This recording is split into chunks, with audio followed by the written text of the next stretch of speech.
What's up guys? In this video, I'm going to share two quick and dirty sauce recipes that go perfectly with any type of pasta. One is a cream-based sauce and the other is a tomato-based sauce. Before we begin, I've started to publish content on a pretty regular basis, so be sure to like this video, subscribe to my channel, and ring the bell for notifications. For the cream sauce, I'm adding porcini mushrooms and Genoa salami for fun. These extras are optional, but highly recommended, separately or together.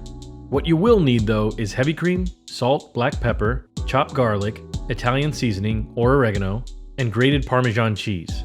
You can also add some red pepper flakes for a kick. Keep a little whole or 2% milk on hand as well in case we need to thin the sauce down a little bit. Like I said, in this example, I'm using dry porcini mushrooms, so I'll start by boiling those for a couple of minutes, then cutting them down. These mushrooms smell really meaty, but don't be put off so easily, they taste awesome. To start the sauce, we'll add in a few tablespoons of oil to a hot pan, then a couple of spoons of garlic, then immediately add in the mushrooms. We'll saute for a couple of minutes, but make sure the garlic doesn't burn. Once that's nice and hot and the garlic is beginning to brown, add in a little more than enough heavy cream to cover the mushrooms. Then follow that up with a 5-finger pinch of salt, some black pepper, and the dry Italian seasoning or oregano. As the sauce bubbles, it will thicken. To thin it back down, we'll add a little milk slowly and bring it back to a bubble. If you want, you can add some salami as well. Here, I've rolled it up and cut it into strips and then add it to the sauce. I'll let that cook for another minute or so and we're ready to plate it.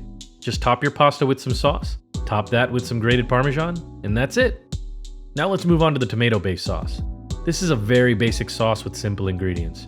For this recipe, I'll use tomato puree, oil, garlic, dry Italian seasoning or basil, salt and pepper, and grated Parmesan cheese. Cherry tomatoes also make a great, but optional, fresh and tasty garnish at the end. We'll start with a few spoons of oil in a hot pan, then add in the garlic. If you want to add a kick, this would be a good time to add in some red pepper flakes as well. Once the garlic is a little brown, add in enough tomato puree to cover the bottom of the pan, and immediately add in some Italian seasoning or basil, black pepper, and salt.